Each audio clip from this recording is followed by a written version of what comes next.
네, 정치권의 동향을 대기자의 시선으로 짚어보는 목요 정치클럽 기자 대기자 시간입니다. 오늘도 성완용 한겨레 신문 선임 기자 최병목 전 TV조선 해설위원 두 분 나오셨습니다. 어서 오십시오. 네, 반갑습니다. 안녕하세요. 네, 오늘 그 성완용 기자께서 발제 준비해 오셨죠? 예, 어제 4월 5일 재보궐선거 끝났고요. 네. 그다음에 오늘 갑자기 김기현 대표가 국회의원 숫자를 줄이자고 제안을 했어요. 네. 그 두 가지가 사실은 별도 의제가 아니고 연결이 좀 돼 있습니다. 그래서 그 두 가지를 가지고 오늘 얘기를 해보면 될 것 같습니다. 네, 더불어서 좀 들어보도록 하겠습니다. 먼저 최 의원. 뭐 잘 아시다시피 이게 전북 전주을 같은 경우는 뭐 물론 이제 윤석열 대통령이 얻은 표가 반토막이 났다 뭐 이런 얘기죠. 그러나 대통령 선거에서 얻은 표와 그다음에 그 국회의원 그 재선거에서 얻는 표, 뭐 이거는 좀 상당한 차이가 있는 건 사실이고요. 그러나 이제 최근 여러 가지 상황 때문에 윤석열 대통령의 국정운영 지지율이 사실은 그 부정평가율이 워낙 높잖아요. 뭐 이런 거에서도 전혀 피할 수 없었을 것이다. 저는 이렇게 생각을 하고요. 네. 뭐 국민의힘이 그 공천을 하긴 했습니다만은 그중에 민주당이 공천을 안 했잖아요. 네. 그러니까 민주당이 이제 진보당과 뭐 이렇게 민주당 지지층이 나눠져 가면서 이제 진보당 그 후보가 당선이 됐는데 뭐 그거보다도 사실은 더 관심은 울산이죠. 이제 네. 기초의원 선거인데 기초의원 선거는 뭐 전체적으로 총선이나 이런 거하고 조금 다르기는 해요. 네. 왜냐하면 그 지역에서 워낙 그 열심히 뛴 사람들, 그게 정당과 무관하게 당선되는 경향이 과거에도 좀 있었거든요. 네. 예를 들어서 뭐 대구에서 뭐 민주당 기초의원이 당선된다든가 과거에도 있었어요, 여러 네, 차례. 네, 그렇기 때문에 좀 다르긴 하지만 어찌됐든 간에 울산이 또 김기현 대표의 출신 지역이잖아요. 네. 이런 점 때문에 이제 상당히 충격파가 있는 것으로 보입니다. 그래서 아마 내년 총선에 지금 국민의힘이 그 결코 안심할 수 없는 상황이다 하는 경고음이 울렸다. 그 정도까지는 분명히 얘기할 수 있을 것으로 보입니다. 뭐 이제 출범한 지 이제 한 1년 가까이 돼가는 윤석열 정권에 대한 정권 심판의 성격이 있다라고 해석이 가능할까요? 저는 뭐 거기까지 확대 해석할 일은 아니다 이렇게 네. 생각을 합니다. 왜냐하면 기초의원은 이게 예를 들어서 뭐 국회의원 보궐선거라든가 네. 이 정도가 되면 그 얘기를 충분히 할 수 있는데 네. 기초의원 가지고 그렇게까지 확대 해석하기는 어렵다 이렇게 봅니다. 알겠습니다. 전북 전주을에서 이제 국회의원 재보궐선거 결과가 이제 그 진보당에서 나왔고 이제 교육감, 그 울산에서 교육감도 진보 성향의 후보자가 됐고 그렇게 여러 가지 요 상황이 정권 심판이다 아니면 양당에 대한 또 이제 경고 성격이 있다 이제 분석이 나오고 있는데 그 성 의원께서는 어떻게 보세요? 글쎄요, 뭐 제가 하는 것보다 이 국민의힘 그 전당대회에 출마했던 천하람 네. 당협위원장의 분석이 재밌더라고요. 어떻게 그래서 나왔습니까? 그걸 좀 가지고 왔는데요. 네. 이분 뭐 얘기 간단합니다. 그 전주을에서 지난번 대선 때 얻은 득표율이 절반밖에 안 됐으니까 이거 문제가 있다는 거고요. 네. 이게 이제 그 전에 김종인 위원장하고 이준석 대표 체제에서 이 호남의 민심을 얻기 위해서 굉장히 노력을 많이 했는데 네. 그 광주에 가서 무릎도 꿇고 그랬죠. 그래서 이제 그나마 호남에서 조금 국민의힘 보수 정당에 대해서 좀 마음을 좀 여는 듯 했는데 이번에 다시 그 다쳐버렸다. 거꾸로 갔다. 네. 그동안의 그 호남의 민심을 얻기 위한 우리 당의 노력이 물거품이 됐다. 이제 이런 부분이 있고요. 또 한 가지는 이제 잘못하면 선거 결과를 보니까 국민의힘이 영남 자민련, 그러니까 이 정치인들이 가끔 쓰는 표현인데요. 자민련이 과거에 이제 충청도를 중심으로 있다가 소멸한 지역 정당입니다. 전형적인. 네. 그래서 이제 영남 자민련이 되는 것 아니냐. 영남에 한정된 정당이다라는 그런 의미겠죠. 예. 이제 이렇게 걱정을 했는데 네. 울산 결과를 보니까 아니 영남 자민련도 아니고 TK 자민련, 그러니까 대구 경북만 혹시 국민의힘이 차지하는 아주 그 당세가 쪼그라드는 네.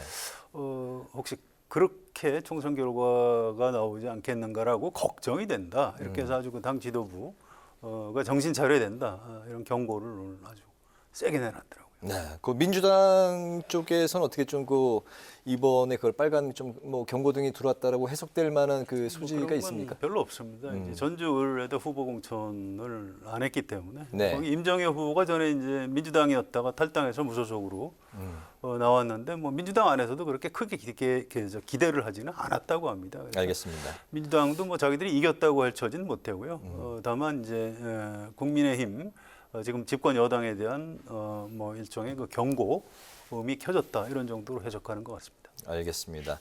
전체적으로 뭐 그 국민의힘이 좀 충격패였다, 뭐 이런 해석들이 그 주를 이루는 것 같습니다. 특히나 이제 투표율이 그 낮은 재보궐선거의 경우는 상대적으로 젊은층보다 고령층이 이제 투표를 많이 하기 때문에 국민의힘의 이제 어떤 그 선거판에 짜여진 구도는 더 좀 유리할 수 있었다라는 예상이었는데 결과 이제 좀 반대로 나왔기 때문에 1년 전에 그 총선을 1년 앞두고 있는 상황에서 내년 국민의힘이 그 선거 좀 그 판세를 네. 좀 예측해 본다면 어떻게 예상해 볼 수 있을까요? 1년이면 이 선거판으로 따지면요. 네. 1년이면 강산이 한 10번은 바뀝니다. 앞으로 한참 그렇기 멀었다는 때문에 말씀인 거예요. 그렇기 때문에 예. 그 예측하는 게 어찌 보면 무의미해지고 더군다나 지금 민주당의 이재명 대표의 사법 리스크가 있잖아요. 네. 이게 어떤 국면으로 흘러갈지 아무도 몰라요. 그러나 그거는 민주당 그 공천자들이 당락에 아주 지대한 영향을 미칠 겁니다. 네. 그렇기 때문에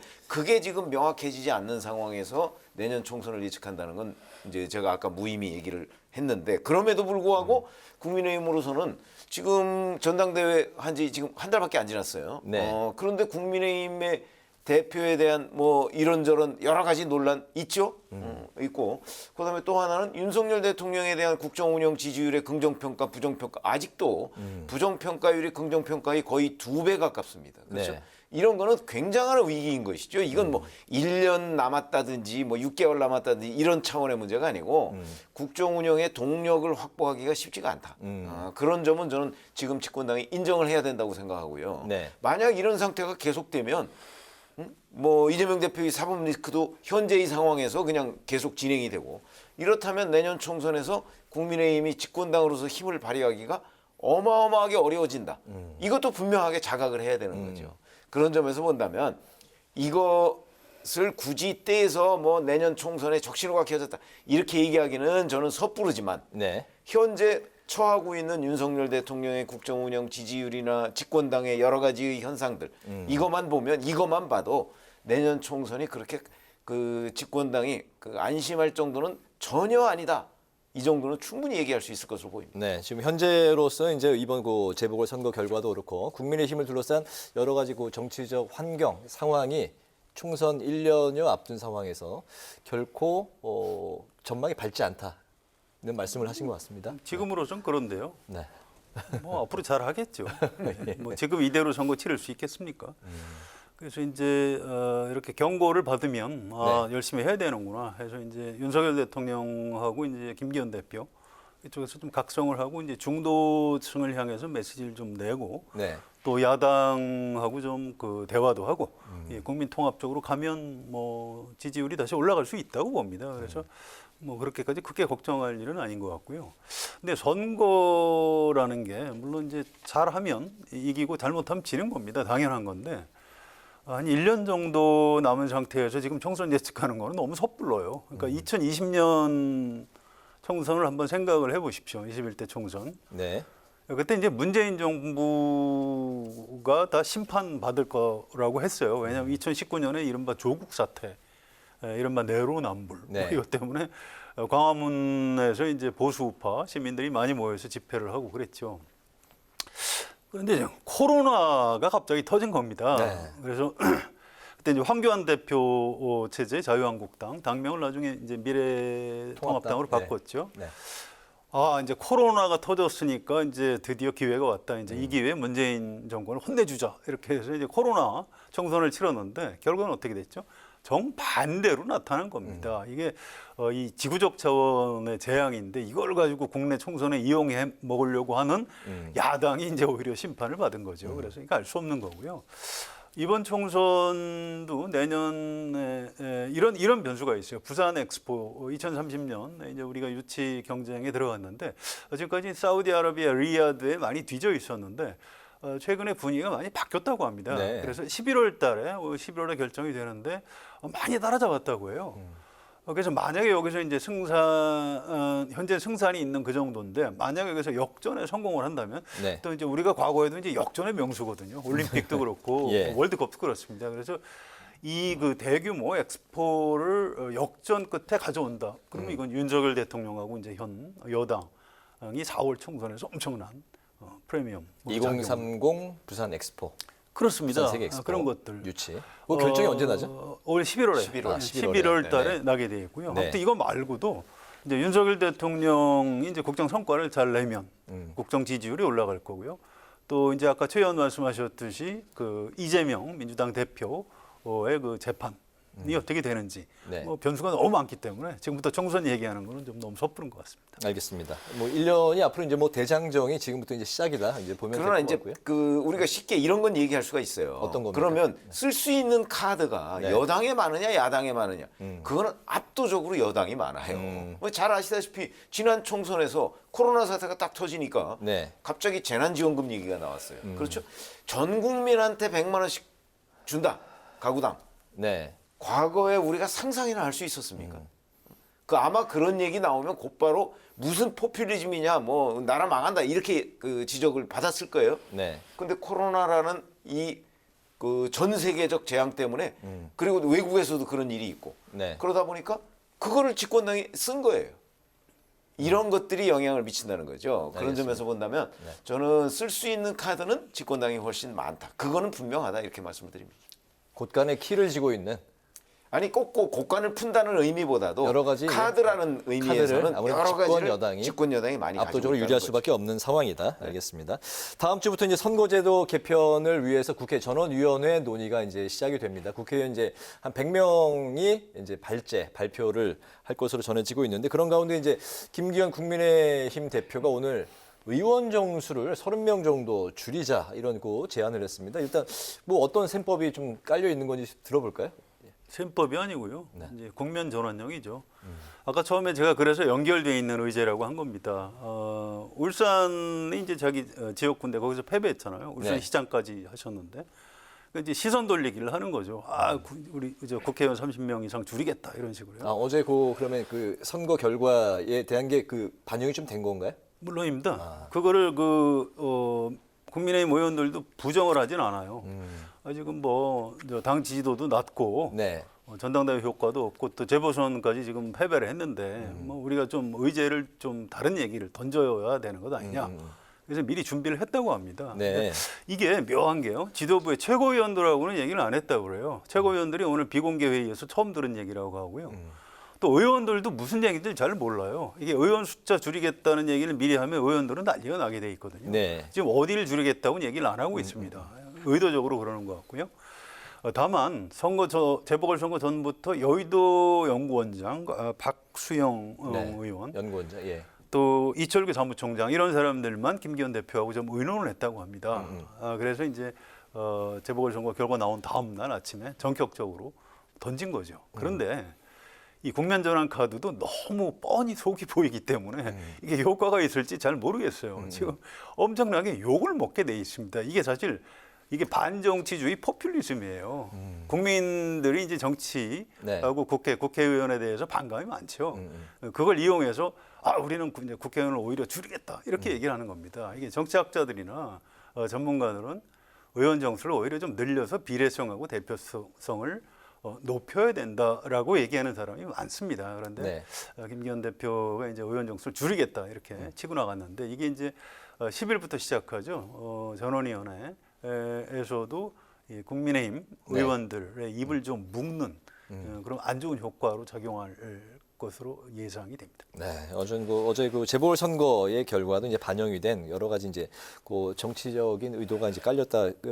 정치 국면 전환을 위한 네. 그런 셈법이다라고 이제 말씀을 하셨는데, 근데 그 OECD 국가에서 이제 국회의원 한 명당 본인이 이제 그 관리하는 지역 구민이 보통 이제 평균 9만 명이고, 그렇죠. 아니 우리나라가 17만 명이라고 그런 하더라고요. 거는요. 어느 나라의 사례를 우리가 도입하느냐에 따라서 많이 다릅니다. 그러니까 뭐 미국이 얼마다 뭐 이렇게 얘기하는 거하고 네. 한국하고 정치 문화가 완전히 다르잖아요. 외국의 경우를 그리고 비교하는 건 별로 의미가 없다는 그럼요. 말씀이죠. 그건 아무런 의미가 없습니다. 서로 유리한 것만 끌어다 쓰는 경향이 있고. 그러나 어찌됐든 간에 국면전환용이라는 데는 저도 동의를 합니다. 네. 그러나 이제 지금부터가 문제죠. 자, 그럼 김기현 대표가 제안을 했습니다. 네. 저는 저 제안은 국민들로부터 환영받을 거라고 생각합니다.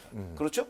그런 의미에서 포퓰리즘이라고 한다면 그 부분도 또 인정할 수가 있어요. 네. 국민들이 지금 의원 정수 지금 이 정도 300명인데도 매번 뭐 무슨 걸핏하면 무슨 중요 이슈 나오면 당론 하잖아요. 네. 그러면 극단적으로 얘기하면 의원 몇 명 없어도 돼요. 당론이면 되는데. 뭐 싸우기만 하고 하는 일이 뭐가 아니 있냐라는 그리고 정치 몰려다니잖아요. 예. 늘 당론으로 몰려다닙니다. 네, 네. 그런 점에서 보면 저는 국민들의 환영을 받을 일이다 이렇게 생각을 하고요. 그 환영받을 이슈를 던진 거예요. 김기현 대표가. 네. 그런데 당내에서 뭐 논의가 됐든 안 됐든 어쨌든 간에 이 던진 내용에 대해서 그러면 그냥 일회용으로 딱 던지고 마느냐. 이렇게 되면 이제 국면 전환용이 너무나 다 노골적으로 드러나요. 네. 그러니까 이거를 구체적으로 설계해서 정말 앞으로 전원위원회에서 당의 의원들이 그걸 뒷받침해야 되는 겁니다.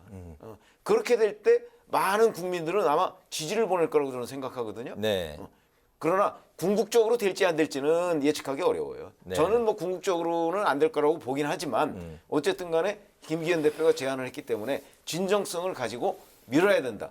그렇지 않으면 자칫하면 네. 뭐 지난번에 연포탕에 이어서 양치기 소년이 된다. 이렇게 말씀드립니다. 알겠습니다. 오늘 그 김기현 대표가 이야기가 좀 많이 나오고 있습니다. 어제 그 재보궐선거에서 지역구 울산에서 이제 패배 때문에도 나왔고 또 국회의원 정수 30명 정도 줄여야 된다라는 이제 뭐 그 선포 뭐 이런 것도 나왔고 그 최근 당내에서 여러 가지 이제 그 의원들의 그 발언 실수 이제 설화 때문에 과연 김기현 대표의 리더십이 앞으로 어느 정도 작동을 할 수 있을 것인지에 대한 뭐 지금 이게 하나의 좀 그 본격적인 실험대에 올랐다 뭐 이런 이야기들이 또 나오고 있습니다. 김기현 대표의 리더십 총선 1년을 앞두고 있고 총체적으로 이제 지휘를 해야 되는 상황에 당 기강을 제대로 잡아낼 수 있을지 어떻게 보십니까? 글쎄요, 어떻게 보세요? 김기현 대표가 되게 온화한 성격이라고요. 대선 주자인가요? 아니거든요. 대선 주자가 아니기 때문에 대표가 됐어요. 사실은 국민의힘 의원들이 무서워하는 거는 윤석열 대통령하고 용산 대통령실이지 김기현 대표를 대표로서 그렇게 뭐 리더십을 인정하거나 그렇지는 않습니다. 그런데 어쨌든 대표가 정치인을 이렇게 좀 처분할 수 있는 몇 가지 권한이 있습니다. 당 윤리위원회에다 회부를 한다든가 이제 그런 식으로 칼집에서 칼을 뽑아서 휘두를 수도 있죠. 물론 윤석열 대통령 또 대통령실 정무수석하고도 좀 의논을 해야 되겠죠. 최근에 이 여러 가지 그 쌓였죠. 좀 김재원 최고위원 또 태영호 네, 조수진 의원까지. 최고위원, 조수진 최고위원 네. 이게 전부 다 지도부네요. 그러니까 너무 이 체면이 구겨진 겁니다. 그래서 도저히 참다 못해서 이제 오늘 이제 한마디를 하고 나섰는데 네. 사실은 오늘 같은 단호한 모습을 진작에 보였어야 돼요. 대표가 뭡니까? 당의 대표인데 좀 뒤늦은 감이 있는데요. 오늘 그런 경고는 굉장히 잘 한 것 같고요. 네. 앞으로도 당의 기강을 좀 세워 나갔으면 좋겠습니다. 네네. 어떻게 보세요? 근데 사실은 저는 김기현 대표는 태생적 한계가 있다고 보거든요. 김기현 대표가 대표가 되는 과정을 네. 사실은 전 국민이 지켜봤어요. 그렇죠? 민심과 당심을 적절히 섞어서 그 하던 투표 방식 다 당심 100%로 바꿨죠. 네. 그다음에 나경원 전 의원 나오려고 하니까 못 나오게 했죠. 그다음에 뭐 안철수 전 대표, 안철수 의원도 나오려고 하니까 거기에 또 온갖 용산 대통령실에서 공격을 했죠. 그 가운데 탄생한 대표가 바로 김기현 대표예요. 그러면은 당내에서 김기현 대표의 그 우리가 왜 리지티머시라고 해 정통성 이런 부분을 다 알아요. 왜냐하면 용산 대통령실이 만든 대표다 이걸 다 안다는 거죠. 네. 그렇게 되면 김기현 대표에 대한 권위가 서질 않아요. 그렇기 때문에 김기현 대표는 그 권위를 세우기 위한 작업을 했어야 되는 건데 한 달 동안 그 작업을 하지 않았어요. 그렇기 때문에 지금 당내에서든 밖에서든 집권당의 의사결정 구조의 핵심은 용산에 있지 당에 있지 않다 이렇게 보는 거죠. 이 부분에 대한 그 어떤 권위 확립 이 기간이 필요한 거예요. 그러니까 예를 들어서 그런 기회를 보다가 뭐 누구 최고위원이나 누가 뭐 실언으로 문제가 생겼다. 그러면 단호한 조치를 하면 그 기강이 서는 거죠. 그것도 지금 다 늦췄잖아요. 제대로 못했잖아요. 그렇기 때문에 앞으로도 김기현 대표가 그런 이렇게 말로 뭐 경고하는 거 말고 네. 실질적으로 본인의 권위를 세우기 위한 정통성을 확립하기 위한 어떤 조치를 실행에 옮기기 전에는 네. 이 권위를 회복하기 어렵다. 저는 그렇게 봅니다. 일단 오늘 김 김재원 수석 최고위원이죠. 네. 그분 한 달 동안 최고위원에 나올 수가 없게 돼 있습니다. 뭐 스스로 그렇게 한 거죠. 뭐 스스로 했는지 네. 저는 그렇게 보진 않아요. 아마 당에서 그 스스로 그렇게 하는 걸로 좀 정리를 하자 이랬을 가능성이 높은데 어쨌든 1등으로 당선된 최고위원이 최고위원회에 참석하지 못할 정도면 네. 정치적으로 타격이 큰 겁니다. 김재원 최고위원이 내년 총선 공천 받을 수 있을까요? 쉽지 않습니다. 이제 이런 게 무서운 거죠. 물론 김기현 대표도 중요하지만 원래 이제 보수가 특히 여당일 때는 이 대통령을 등에 업은 당 대표가 굉장히 무서운 겁니다. 그래서 김기현 대표 뒤에는 윤석열 대통령이 있다는 거를 국민의힘 최고위원들이나 의원들이 한시도 잊으면 안 될 것 같습니다. 알겠습니다. 다음 이제 이슈가 후쿠시마 오염수 논란에 대해서 이제 살펴보겠습니다. 그 민주당이 이제 후쿠시마 원전 오염수 대응단 4명이 일본 그 도착을 해서 2박 3일간의 일정이 이제 들어갔습니다. 이를 두고 이제 뭐 도쿄전력 또 이제 그 관계자를 만나지 못하고 또 뭐 일본 의원들도 만나지 못하고 여러 가지 이런 그 상황 때문에 이게 실의가 없는 방문이 아니냐, 정치적 좀 그 의도만 깔린 그런 방문이 아니냐라는 비판과 방문 자체가 압박이 될 수 있다 이렇게 민주당 쪽에서 주장하고 있는데 두 분은 어떻게 보십니까? 그러니까 방문이 누구한테 압박이 될 수 있다는 거죠? 일본 쪽에 압박이 된다. 아니, 그러니까 일본 쪽에 압박이 될 수 있다고 생각하지 않아요. 저는 그 발상이 신기해요. 왜 그러냐면 우리나라는 이미 IAEA가 지금 모니터링을 하고 있고 그 모니터링의 전문가 집단에 우리가 참여하고 있어요. 네. 그래서 아마 모니터링 보고서 오늘도 나왔고 앞으로도 나올 거예요. 그래서 그 결과에 따라서 이제 올 늦은 봄이나 여름쯤에 이제 방류를 한다는 게 일본의 계획이에요. 네. IAEA가 만약에 이 방류가 문제가 있다고 제동을 걸면 방류를 못 할 거예요. 그러니까 우리가 이미 참여하고 있고 네. 거기에 전문가 집단에 그다음에 우리가 외교적으로도 끊임없이 지금 얘기를 하고 있어요. 근데 민주당은 윤석열 정부가 아무것도 하지 않고 있다. 이런 전제하에 지금 갔거든요. 아무것도 하지 않고 있는 게 아니에요. 다 하고 있어요. 그리고 태평양 연안에 있는 국가들이 거기에 다 참여하고 있어요. 네. 그런 점. 그다음에 가서 전문가들도 아니에요. 지금 이게 방사능 오염수를 방류할 때 과연 그 일본에 가면 그 이제 정제하는 시설이 있는데 그걸 알프스라고 그래요. 이 정제하는 시설은 삼중수소 같은 건 정제가 안 되니까 그냥 흘려보낼 수밖에 없다. 그런 그 위험성 뭐 이런 건데 그걸 여기에 그 어떤 전문가적인 식견을 가지고 가서 따질 수 있는 의원이 있나요? 저는 없다고 봅니다. 네. 그러니까 가서 그냥 굳이 시민단체 좀 만나고 뭐 그 피해자들 만나고 뭐 이렇게 해서 뭐가 도움이 되고 그게 일본 정부에 무슨 압박이 된다는 건지 저는 이해할 수 없는 겁니다. 근데 그거는요, 그 정치라는 게 원래 좀 이벤트로 하는 거고요. 물론 이제 민주당 의원들은 국내 정치용으로 간 측면이 꽤 있을 겁니다.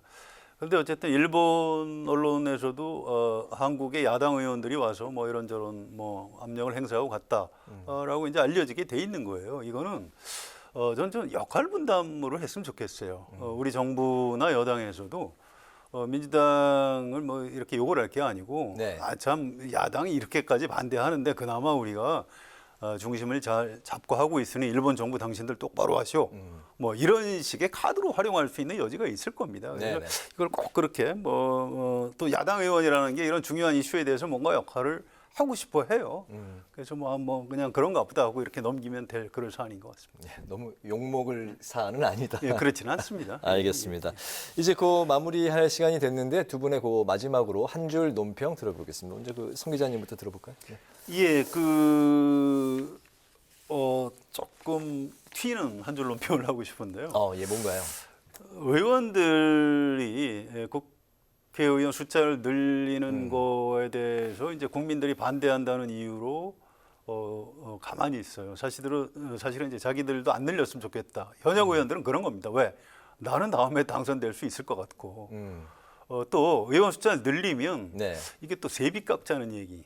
또 지금 보좌진이 9명인데 이것도 줄이자는 얘기가 네. 나올까 봐 은근히 걱정들을 해요. 권력이 이제 줄어든다는 말씀인 거죠? 그렇습니다. 예, 그래서 옛날 그 로마 언론처럼 의원들이 오히려 숫자를 줄이거나 현 숫자를 유지하면 오히려 좀 자기들이 어떤 지위 같은 걸 유지할 수 있지 않을까 이런 불순한 생각들을 좀 하고 있는 게 사실입니다. 예. 그래서 제 오늘 한 줄 논평은 세비 반으로 깎고 숫자 늘리자라고 하겠습니다. 네. 세비를 반으로 깎고 국회의원 정수는 늘리자. 네.